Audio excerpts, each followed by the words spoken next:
नमस्कार। आज हम आधुनिक कविता चौथी कविता पर दूसरा वाला पाठ यानी दूसरा वाला भाग, तुम गा दो मेरा गान अमर हो जाए। इसके कवि हैं डॉक्टर हरिवंश राय बच्चन। आज हम उनकी तीसरी पंक्ति प्रारंभ कर रहे हैं।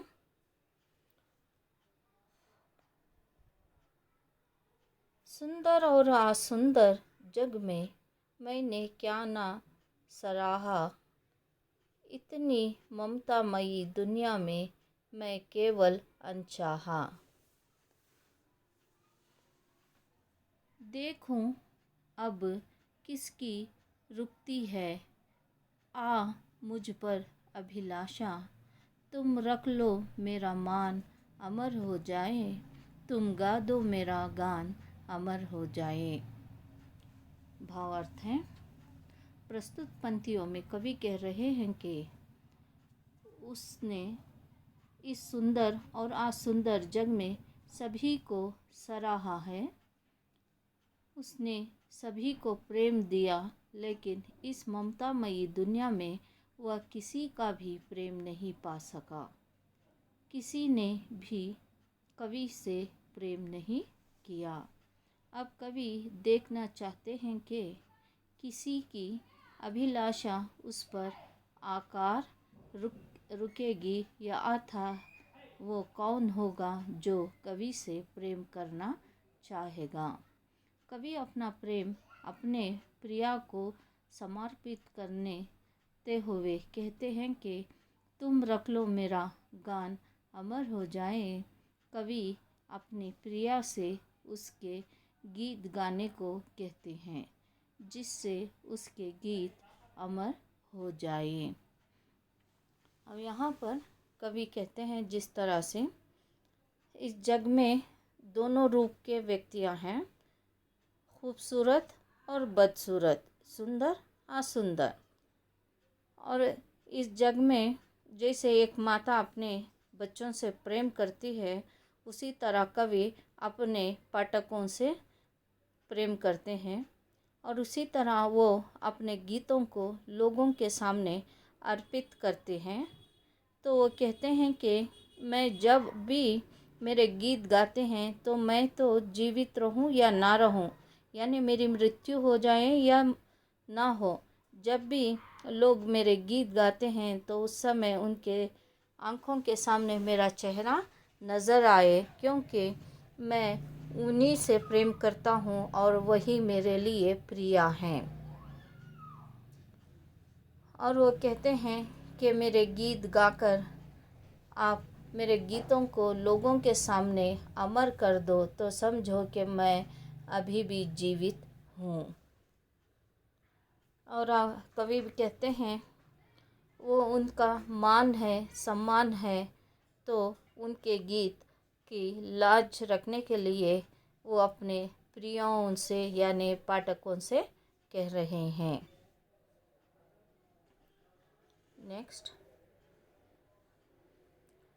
दुख से जीवन बीता फिर भी शेष अभी कुछ रहता, जीवन की अंतिम घड़ियों में भी तुम से यही कहता, सुख की एक सांस पर होता है अमरत्व निछावर, तुम छू दो मेरा प्राण अमर हो जाएं, तुम गा दो मेरे गान अमर हो जाएं।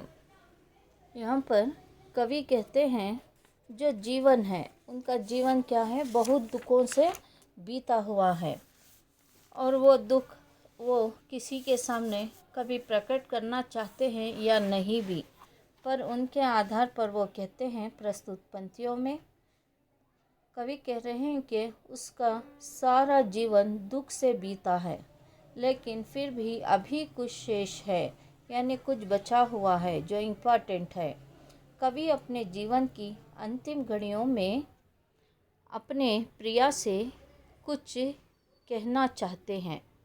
कवि अपने अंत समय में, यानी जो सबसे आखिरी समय जो सांसों की घड़ी चलती है, अंत समय में भी तक अपने प्रियों को नहीं भूलता, यानी भूल पाएंगे, और उससे अपने मन की बात कहना चाहते हैं। कवि अपने प्रिया से कहते हैं कि सुख की एक सांस पर अमरत्व निछावर हो जाता है। कवि अपने प्रिया से कहते हैं कि अगर वह छू दे तो उसके प्राण अमर हो जाएंगे, अगर वह उसके गीत गा दे तो वह गान अमर हो जाएगा। यहाँ पर कवि कहते हैं जिस तरह से जो व्यक्ति के जीवन में सुख बहुत कम, यानी बहुत से लोगों को सुख बहुत कम मिलता है और दुख बहुत अधिक मिलता है, और कुछ लोगों को सुख ज़्यादा मिलता है, दुख कम मिलता है। पर यहाँ पर कवि के जीवन में दुख सबसे अधिक मिला है, पर वो कहते हैं दुख से वो जीने का सीख लिए हैं, पर उनके लिए उस दुख में भी सबसे इम्पोर्टेंट, यानी बहुत सी इतनी महत्व चीज़ें हैं जिस तरह से वो कुछ यादों को भूल नहीं सकते। अगर उनका अंतिम समय भी आ गया है तो अंतिम घड़ी में भी बस उनके लिए एक सुख की सांस इम्पॉर्टेंट है, यानी एक बार खुशी मिल जाए वही काफ़ी है। और उनके जीवन के खुशी क्या है, सुख क्या है, आनंद क्या है, उल्लास क्या है, उनके मन को जिस तरह से एक पाठक, एक प्रिया उनके मन को छू दें तो उनकी सांस जाने वाली भी अमर हो जाती है, और उनके गान गा दें तो उनके गीत गा दें तो वो गीत भी अमर हो जाते हैं। इस तरह से कवि अपने आप को लोगों के सामने, पाठकों के सामने कह रहे हैं। सुख के 100 साल से दुख के 100 साल, इस तरह से व्यक्तियों के आधार पर ये कहते हैं दुख बहुत हो पर सुख थोड़ा सा भी मिल जाए व्यक्ति का जीवन जीने के लिए आधार बनता है। दुख एक सीख होती है, सुख कुछ क्षण के लिए होता है।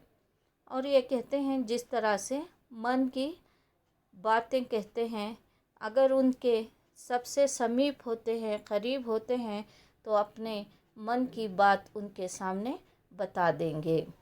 और ये मन की बात किससे बता रहे हैं? गीतों के ज़रिए, यानी उनका दुख अपने पाठकों को प्रिया के रूप में बता रहे हैं।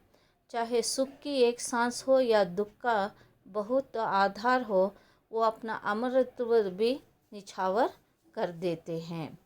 यहाँ पर कवि कहते हैं अगर किसी को मन से चाहने लगे तो उस समय वो अपने आप को सारी मन की बातें उन तक पहुँचा देते हैं।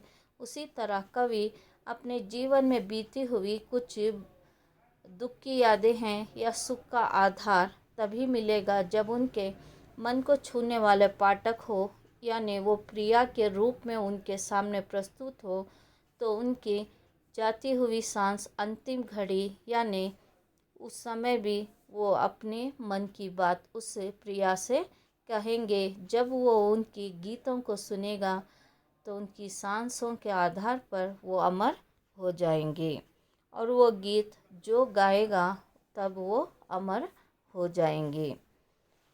यहाँ तक आपके लिए ये कविता दी गई है।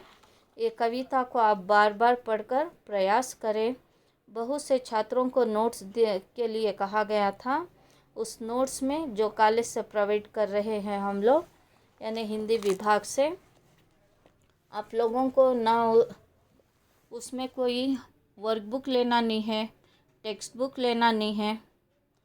इस तरह से पूरे क्वेश्चन आंसर्स उसी में दे दिए गए हैं। जिसके पास टेक्स्ट बुक है ठीक है, पर आपको ना वर्कबुक लेना है, ना गाइड्स लेना है, कुछ भी लेना नहीं है। बस वो एक बुक 150 वाली लेने के लिए कहा गया था। कुछ छात्र ले जाकर हैं, उनके पास ये जो भी मैं आपको एक्सप्लेन करती हूँ, बोलती हूँ, वो सारे आंसर्स उसी में हैं। तो जितने भी छात्र हैं आप आकर ले सकते हैं। तो इसके लिए आपको 150 रुपया, यानी 150 उसका चार्जेस है। तो आपके लिए फेब में परीक्षा है तो उसमें अप टू डेट वो सारा दिया गया है। धन्यवाद।